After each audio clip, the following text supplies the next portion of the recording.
کہ وہاں فرمایا گیا تھا کہ تین جو سب سے بڑے بڑے گناہ ہیں، والذین لا يدعون مع اللہ الہا آخر، وہ لوگ کہ جو اللہ کے ساتھ کسی اور الہ کو پکارتے نہیں ہیں، کسی اور سے دعا نہیں کرتے، ولا يقتلون النفس التي حرم اللہ الا بالحق، نہیں انسانی جان کو قتل کرتے ہیں جسے کہ اللہ نے محترم قرار دیا ہے مگر حق کے ساتھ، یعنی کوئی قانون کی دفعہ ان کے اوپر لاگو ہو جائے تو بات دوسری ہے۔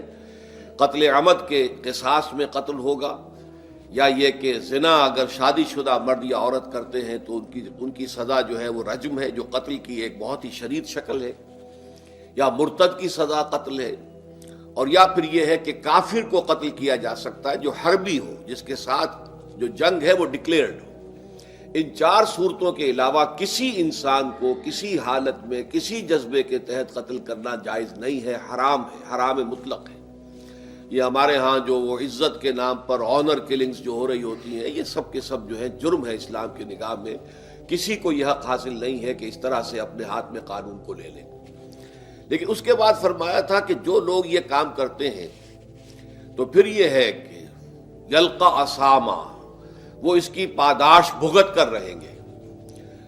یضاعف لہ العذاب یوم القیامہ، ان کے لیے قیامت کے دن عذاب دگنا کر دیا جائے گا، بڑھا دیا جائے گا۔ وَيَخْلُدْ فِيهِ مُهَانًا، اور وہ رہیں گے اس میں ہمیشہ ہمیش نہایت ذلت کے ساتھ، رسوا ہو کر۔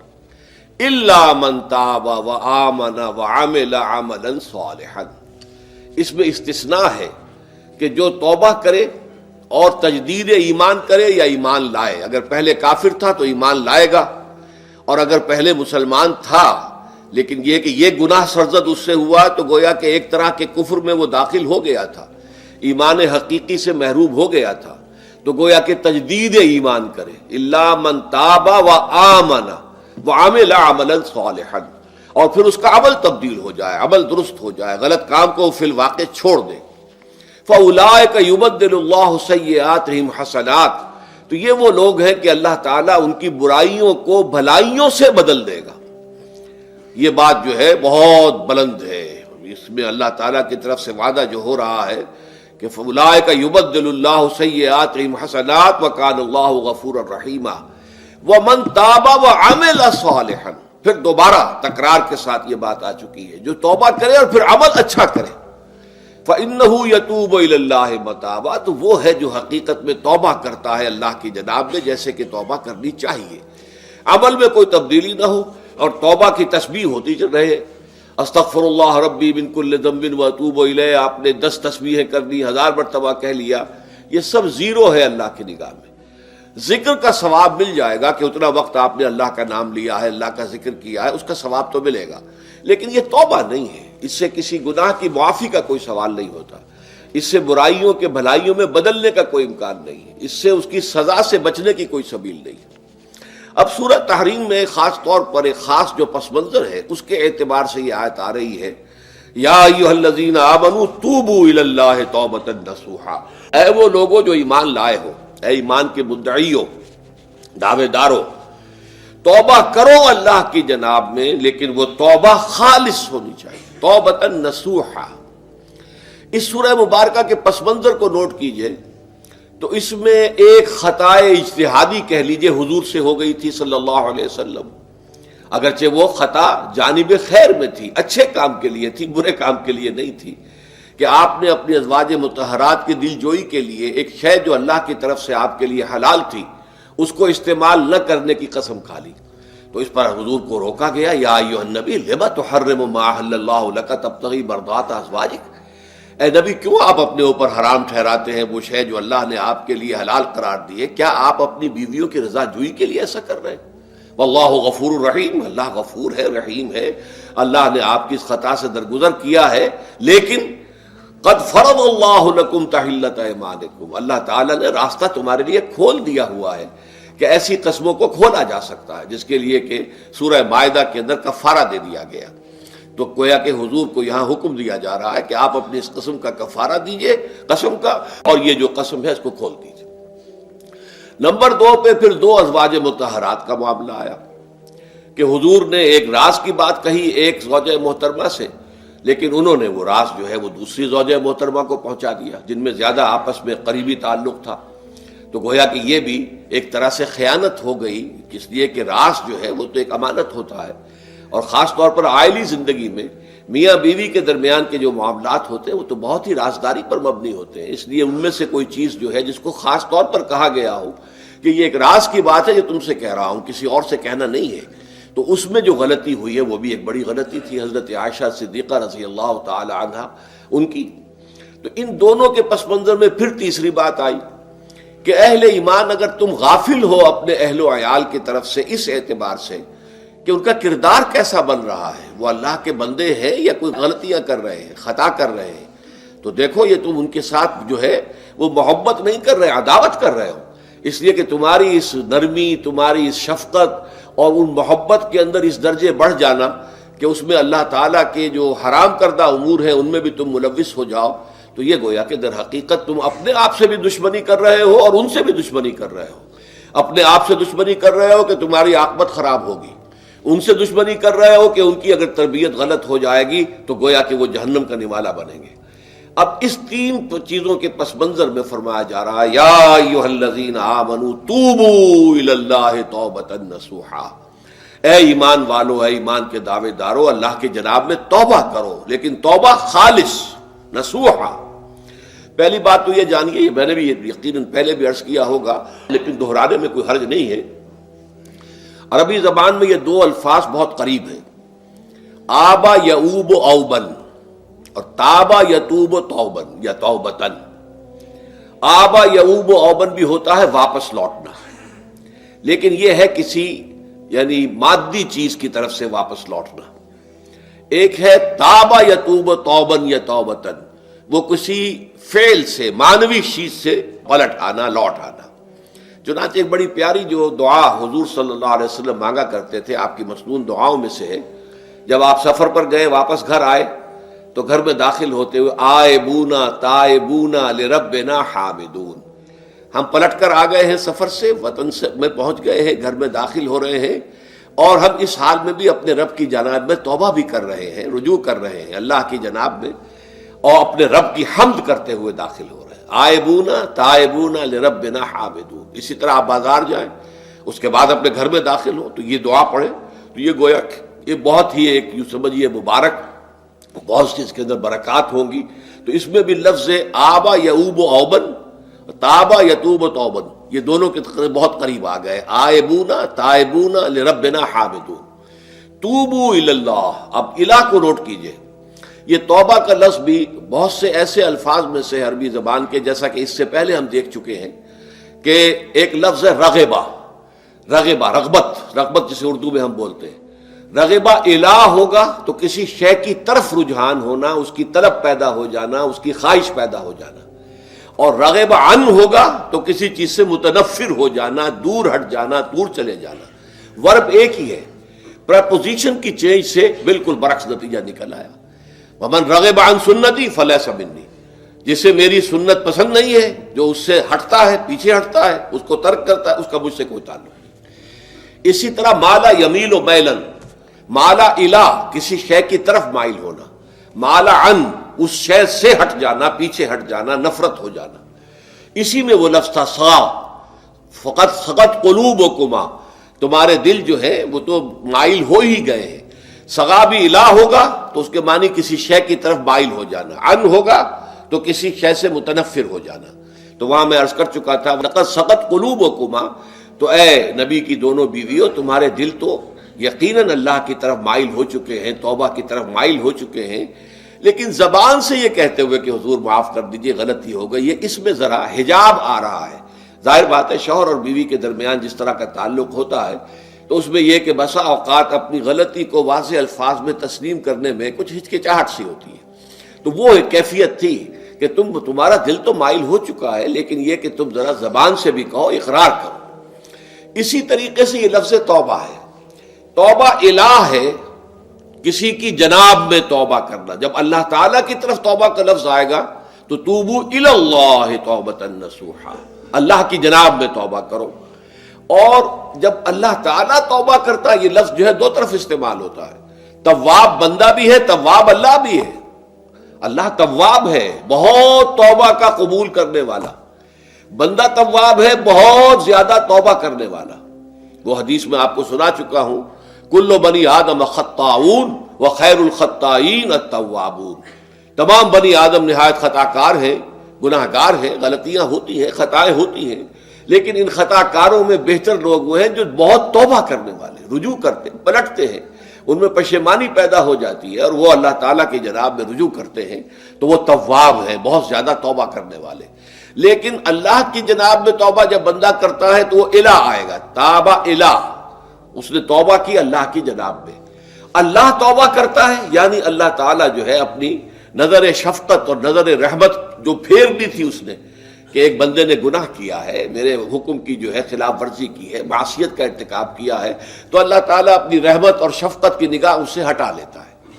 لیکن جب بندہ توبہ کرتا ہے تو پھر اللہ تعالیٰ بھی رجوع فرماتا ہے اور اپنی شفقت اور رحمت اور مغفرت کے ساتھ بندے کی جانب متوجہ ہو جاتا ہے۔ لیکن وہاں تابہ اعلیٰ آئے گا، تم علینا، اے پروردگار ہماری توبہ کو قبول فرما، وہ اللہ کے ساتھ آئے گا۔ ہم جب توبہ کریں گے تو وہ الہ کے ساتھ آئے گا۔ تو یہاں فرمایا توبو الی اللہ، اللہ کی جناب میں توبہ کرو، پلٹو، رجوع کرو، اور توبۃ نصوحا، خالص توبہ۔ اس کی جو وضاحت تھوڑی سی میں ابھی کر چکا ہوں کہ خالص توبہ سے مراد کیا ہے۔ یہ نہیں کہ بس توبہ کی ورد ہو رہا ہے اور توبہ جو ہے وہ اس کے کلمات زبان سے ادا کیے جا رہے ہیں۔ بعض لوگ ہیں وہ جو آیت کریمہ ہے اس کا 1.25 لاکھ کا ہو رہا ہے، ورد ہو رہا ہے، کتنا ہو رہا ہے، اس کی تسبیح پڑھ رہے، اس سے کچھ نہیں ہوتا جب تک کہ دل کے اندر گناہ سے نفرت پیدا نہ ہو جائے، حقیقی پشیمانی نہ ہو کہ یہ مجھ سے بہت غلط حرکت سرزد ہوتی رہی ہے، پختہ ارادہ نہ ہو کہ آئندہ یہ کام نہیں کروں گا یا کروں گی، اور یہ کہ بالفعل بھی اس کام کو چھوڑ دیں۔ یہ 3 شرطیں کم سے کم ہیں ان چیزوں میں کہ جو حقوق اللہ میں سے اللہ تعالیٰ کے حقوق، ان میں کوتاہی ہوئی ہے، ان میں غلطی ہوئی ہے، اس میں انسان نے کسی معصیت کا ارتکاب کیا ہے، تو 3 شرطیں۔ حقیقی پشیمانی نمبر 1، جس کے لیے میں نے اقبال کا شعر آپ کو سنایا تھا جو بالکل نوجوانی کے دور میں انہوں نے کہا تھا، اور کسی، اب میں نام بھول رہا ہوں، کوئی بہت بڑے شاعر تھے، استاذ تھے، اساتذہ، استاذ الشعراء، انہوں نے کہا تھا کہ میاں صاحبزادے اس عمر میں، اور یہ شعر اس قدر اونچا شعر ہے کہ موتی سمجھ کے شان کریمی نے چن لیے قطرے جو تھے میرے عرق انفعال کے۔ انفعال کہتے ہیں شرمندگی کو، کہ میں جب شرمندہ ہوا کہ میں اللہ کی جناب میں یہ کیا حرکت کر بیٹھا، تو اس سے میرے پیشانی پر جو پسینے کے قطرے رونما ہوئے، اللہ تعالیٰ نے ان کو موتی سمجھ کے چن لیا۔ اللہ تعالیٰ کو بندے کی توبہ سے اتنی خوشی ہوتی ہے۔ وہ حدیث بھی میں آپ کو سنا چکا ہوں کہ تم اندازہ کرو، ایک شخص ہے کہ جو ایک ریگستان میں لقودق صحرا میں سفر کر رہا تھا، اس کا ایک اونٹ تھا جس پر وہ سفر کر رہا تھا، اسی پر اس کا جو بھی راستے کا کچھ کھانا وانا تھا، خوراک تھی، وہ بھی، اس کی پوٹلیاں بھی تھیں اور پانی کی چھاگل بھی بندھی ہوئی تھی۔ تھوڑی دیر کے لیے وہ ایک درخت کے سائے میں بیٹھ گیا استراحت کے لیے، وہ اسی میں آنکھ لگ گئی اس کی۔ اب جب آنکھ کھلی تو دیکھا کہ اونٹ غائب ہے۔ اب اونٹ گویا کہ اس کی زندگی کا واحد سہارا، کہاں جائے گا اب بغیر اونٹ کے؟ اس دوڑا دائیں بائیں، شمال جنوب مغرب مشرق، سب میں کہیں جہاں تک وہ کر سکتا تھا اسے کہیں اونٹ نظر نہیں آیا۔ تو پھر وہ اسی درخت کی سائے میں آ کر بیٹھ جاتا ہے موت کے انتظار میں کہ اب تو موت ہی آئے گی، نہ کھانے کو کچھ، نہ پینے کو پانی، نہ سواری کہ میں کہیں یہاں سے نکل سکوں۔ اچانک دیکھتا ہے کہ وہ اونٹ تو کھڑا ہوا ہے اور وہ سامان بھی موجود ہے۔ تو اس میں فرط مسرت کی وجہ سے خوشی اتنی شدید ہوتی ہے اسے کہ وہ کہنا تو یہ چاہتا ہے اے اللہ میں تیرا بندہ ہوں، تو میرا رب ہے، لیکن وہ کہہ یہ بیٹھتا ہے اے اللہ میں تیرا رب ہوں، تو میرا بندہ ہے۔ یعنی اتنا وہ اپنے اس میں حواس کھو بیٹھتا ہے خوشی کی وجہ سے۔ اتنی ہی خوشی ہوتی ہے اللہ تعالیٰ کو اپنے کسی گناہ گار بندے کی توبہ سے۔ اب آپ اندازہ کیجئے، یہ ہے جو تشبیہ حضور صلی اللہ علیہ وسلم نے توبہ کی عظمت کے لیے بیان کی۔ تو اس کے حوالے سے، اور میں آپ کو فلسفے کے طور پر بھی بتا چکا ہوں کہ بہت بڑی غلطی جو ہے، جیسے ان دونوں صورتوں کا جو مرکزی مضمون میں نے بتایا تھا کہ خاندانی زندگی میں 2 انتہائی کیفیات پیدا ہوتی ہیں، یا میاں بیوی کی موافقت نہیں ہو رہی تو آخری حد ہے طلاق، یا یہ ہے کہ اتنی محبت ہو گئی ہے کہ محبت کی وجہ سے شریعت کی حدود کے اندر رد و بدل ہو رہا ہے۔ تو پہلے کے موضوع کے اوپر سورہ طلاق ہے اور دوسرے موضوع کے اوپر سورہ تحریم ہے۔ تو طلاق کے معاملے میں بھی عیسائیوں سے جو بہت زیادہ غلطی بہت بڑی سرزد ہوئی وہ یہ ہے کہ حضرت عیسیٰ نے یہ فرمایا تھا کہ جو شخص اپنی بیوی کو طلاق دیتا ہے گویا کہ ناحق، وہ گویا کہ اس سے زنا کرواتا ہے، یعنی یہ کہ طلاق ہو گیا اس کو، اب وہ بیچاری جو ہے وہ بے شوہر کے ہے، عام طور پر مطلقہ سے کوئی شادی نہیں کرتا، تو اب اس کے فتنے میں مبتلا ہونے کا امکان موجود ہے، وہ زناکاری پر آمادہ ہو سکتی ہے، تو جس شخص نے اسے غلط طلاق دی تھی در حقیقت وہ ذمہ دار ہوگا اس زناکاری کا جو وہ کر رہی ہے۔ یہ اصل میں ایک اخلاقی تعلیم تھی جس کو کہ انہوں نے قانونی سمجھ لیا اور طلاق کا دروازہ بند کر دیا، حالانکہ شریعت موسوی میں طلاق کا راستہ کھلا تھا جیسے شریعت محمدی میں، کہ اگر کوئی صورت ایسی ہے کہ مزاج نہیں مل رہا ہے تو ٹھیک ہے، علیحدہ ہو جاؤ، سیپریشن کا راستہ کھلا ہوا ہے۔ اگرچہ اللہ کو حلال چیزوں میں سب سے زیادہ ناپسند طلاق ہے، اللہ چاہتا یہی ہے کہ یہ بندھن بندھ جائے تو بندھا رہے ساری عمر، لیکن یہ کہ یہ بھی نہیں ہے کہ گھر کے اندر چخ ہوتی رہے، چپکلش چلتی رہے، گھر کے اندر چین نہ رہے، راحت نہ رہے، باہمی اعتماد نہ ہو اور پھر بھی وہ بندھن بندھا رکھا جائے، اس کا کوئی فائدہ نہیں۔ تو قانون وہ تھا لیکن اخلاقی تعلیم یہ تھی، جیسے حضور نے فرمایا ابغض الحلال عند اللہ الطلاق، لیکن ساتھ ہی میں نے وہ حدیث بھی آپ کو سنا دی کہ جو شخص اپنی بیوی کی جو بھی اس کی روش ہے اس سے سخت نالا ہے، شکایتیں کرتا پھرتا ہے دوسروں سے، طلاق نہیں دیتا، تو اللہ تعالیٰ اس کی دعا سنتا ہی نہیں کہ جب میں نے تمہارے لیے راستہ کھلا ہوا تھا وہ تم اختیار نہیں کر رہے۔ تو یہی معاملہ در حقیقت عیسائیوں نے اس حد تک بڑھایا کہ حضرت آدم اور حوا سے جو خطا ہو گئی تھی وہ خطا جو ہے وہ تو ہر انسان دنیا میں جو آتا ہے تو خطا کار ہے، وہ اپنے آباء و اجداد، اپنے اماں حوا اور اپنے ابا آدم کی خطا لے کر اپنے ساتھ پیدا ہو رہا ہے، تو گناہ گار ہے۔ Man is sinful from the very birth. اب اس کا کیا علاج ہو؟ پھر وہ تو اس کا علاج ڈھونڈا کہ اللہ نے اپنا اکلوتا بیٹا زمین پر بھیج کر اور اسے ان لوگوں کی طرف سے کفارہ بنا لیا کہ جو ہمارے اس بیٹے پر ایمان لے آئے۔ یہ سارا عقیدہ بناء فاسد علی الفاسد کیوں ہوا؟ کہ توبہ کے بارے میں تصور ان کا غلط ہو گیا۔ اللہ قرآن مجید نے واضح کیا کہ غلطی تو ہوئی تھی حضرت آدم و حوا سے، شیطان کے بہکانے میں آ گئے تھے، لیکن یہ کہ پھر انہوں نے توبہ کی، اللہ نے تاب علیہ، اللہ نے اس کی توبہ قبول فرما لی۔ فتلقى آدم من ربہ کلمات فتاب علیہ، تو آدم نے اپنے رب سے کچھ کلمات سیکھ لیے، پشیمانی تو ہو گئی تھی، شرمندگی ہو گئی تھی، لیکن الفاظ نہیں مل رہے تھے، کن الفاظ میں میں اللہ کی جناب میں توبہ کروں۔ اللہ کی کمال شفقت کے اللہ نے وہ الفاظ بھی انہیں تلقین کر دیے جو سورہ اعراف کے اندر بیان ہوئے ہیں، ربنا ظلمنا انفسنا وان لم تغفر لنا وترحمنا لنکونن من الخاسرین، اللہ نے توبہ قبول فرما لی، فتاب علیہ۔ اب جو بچہ پیدا ہو رہا ہے نسل آدم کا، وہ کوئی اپنے جد امجد جو ہے حضرت آدم اور حضرت حوا کے گناہ کی پوٹ لے کر نہیں آتا ہے، وہ تو کل مولود یولد علی الفطرہ، فطرت الاسلام پہ پیدا ہوتا ہے۔ تو توبہ کی در حقیقت جو عظمت اور حقیقت ہے ہمارے دین میں، اس کو نہ سمجھنے سے بھی بہت بڑی غلطیاں لوگوں سے ہو جاتی ہے، اور تاریخ انسانی میں اتنی بڑی بڑی غلطیاں ہوئی ہیں۔ طلاق کے معاملے میں بھی عیسائیوں نے پھر یہ کیا کہ سوائے اس کے کوئی شکل نہیں ہے کہ بیوی زنا کار ہو تو پھر تو طلاق ہو جائے گی، سیپریشن ہو جائے گی، لہذا جو طلاق دینا چاہتے تھے وہ ایسے مواقع پیدا کرتے تھے کہ بیوی زنا کرے، یا یہ کہ جھوٹی گواہیاں فراہم کرتے تھے زناکاری کی اور پھر اس سے چھٹکارا حاصل کرتے تھے۔ اس کے بغیر چھٹکارا حاصل کرنے کی کوئی شکل نہیں تھی۔ اس پر بڑے بڑے افسانے جو ہیں وہ مغربی لٹریچر کے اندر آپ کو ملیں گے کہ عورت سے نجات پانے کے لیے انہیں پھر یہ کرنا پڑتا تھا کہ جھوٹے طور پر جھوٹا الزام تہمت لگا کر اس کے اوپر زنا کا الزام ثابت کرے، یا یہ ہے کہ اسے واقعتاً خود ایسے حالات میں ڈال دے کہ وہ زانیہ بن جائے اور پھر اس سے نجات حاصل۔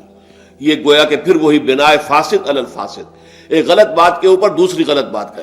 تو توبوا الی اللہ توبۃ نصوحا، توبہ کرو اللہ کی جناب میں جو کہ خالص توبہ۔ خالص توبہ میں 3 شرائط میں نے بیان کر دی کہ اگر اللہ کے حقوق میں معاملے میں کبھی بیشی ہوئی ہے تو پھر یہ ہے کہ پشیمانی حقیقی، عزم مصمم دوبارہ نہیں کروں گا نہ کروں گی، اور نمبر 3 یہ کہ ایک مرتبہ اس گناہ کو لازماً چھوڑ دینا۔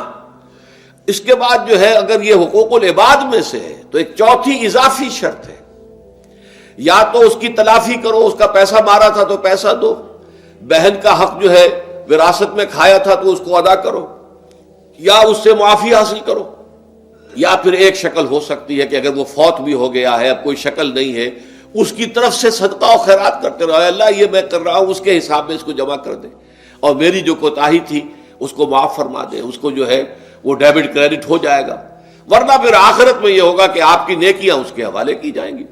یا آپ کے پاس نیکیوں کا ذخیرہ بھی کافی نہ ہوا تو اس کے گناہ آپ کے پلڑے میں ڈال دیے جائیں گے. اور اسی کو حضور نے فرمایا کہ میری امت کا اصل مفلس وہ ہے. آپ نے پوچھا اتدرون من المفلس، آپ لوگ جانتے ہیں کہ مفلس کون ہوتا ہے؟ تو صحابہ نے وہی جواب دیا جو ہم میں سے ہر شخص جواب دے گا، المفلس عندنا من لا درہم لہ ولا دینار. ہمارے نزدیک ہم مفلس اس کو کہتے ہیں جس کے پاس درہم و دینار نہیں ہے، روپیہ پیسہ نہیں ہے. حضور نے فرمایا نہیں، میری امت کا مفلس وہ ہوگا جو قیامت کے دن حاضر ہوگا، بہت سی نمازوں کی وہ پنڈ لے کر آئے گا، وہ گٹھڑی لے کر آئے گا، گٹھڑا لے کر آئے گا، اور روزوں کا اور اس کا اور حجوں کا اور عمروں کا، لیکن وقد شتم ھذا واکل مال ھذا، اس نے مال کھایا تھا فلاں کا حرام طریقے سے، فلاں کو گالی دیتی تھی، فلاں پر تہمت لگائی تھی، حقوق العباد کے اندر جو ہے اس کی عزت پر حملہ کیا تھا. وہ سارے مدعی جمع ہو جائیں گے.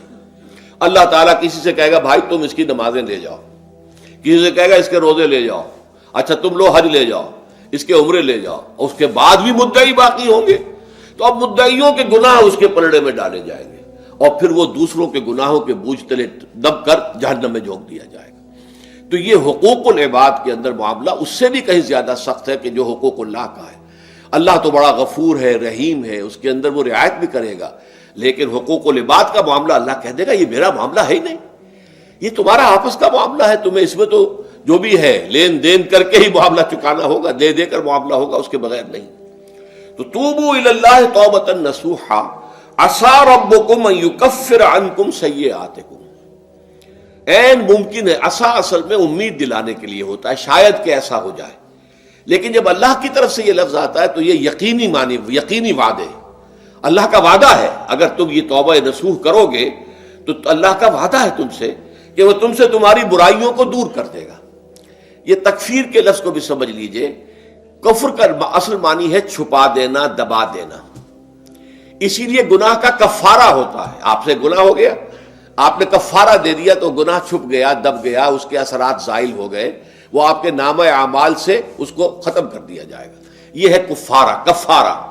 کفار جمع ہے کافر کی. کافر جو ہے وہ حق کو چھپاتا ہے، اللہ کی دعوت جو دی جا رہی ہے اس کو دباتا ہے، تو اس معنی میں وہ کافر ہے، انکار کرتا ہے. لیکن یہ کہ ایک کفران نعمت ہے، کسی نے آپ پر احسان کیا ہے اور آپ اس کا احسان نہیں مان رہے، آپ کے لیے دل میں اس کے لیے کوئی احسان بندی کے جذبات پیدا نہیں ہوئے، تشکر کا جذبہ پیدا نہیں، یہ کفران نعمت ہے. تو تکفیر کس کو بھی کہتے ہیں؟ تکفیر اسے بھی کہتے ہیں مسلمان امت میں سے کسی کو نکال دینا، اس لیے کہ وہ بنیادی عقائد میں علیحدہ ہو گیا ہے. تو یہ پرجنگ ہے، یہ بھی تکفیر ہے. تو تکفیر اعمال کیا ہے؟ کہ برے اعمال کو دھو دے گا تمہارے نامہ اعمال سے. اور نمبر 2، تمہارے دامن کردار سے بھی دھو دے گا. جو غلطیاں تمہارے اوپر چلی آ رہی تھی، اتنے عرصے تک تم کرتے رہے ہو، تمہارا کردار جو ہے اس سے مقدر ہو گیا ہے، اس کے اندر جو ہے خرابی پیدا ہو گئی ہے، تو اللہ اس کو بھی دھو دے گا. تو دنیا میں بھی تکفیر کا اثر ہوگا کہ انسان کی اصلاح ہو جائے گی، اس کی سیرت و کردار جو ہے صحیح رخ پر آ جائیں گے. اور آخرت میں یہ ہے کہ اس کا جو اعمال نامے میں جو گناہ درج تھا وہ وہاں سے صاف کر دیا جائے گا، محو کر دیا جائے گا. یہ تکفیر 2 گناہ ہے. اور اس میں جو ہم سورہ الفرقان میں پڑھ کر آئے ہیں وہ اس سے بھی اگلی بات ہے.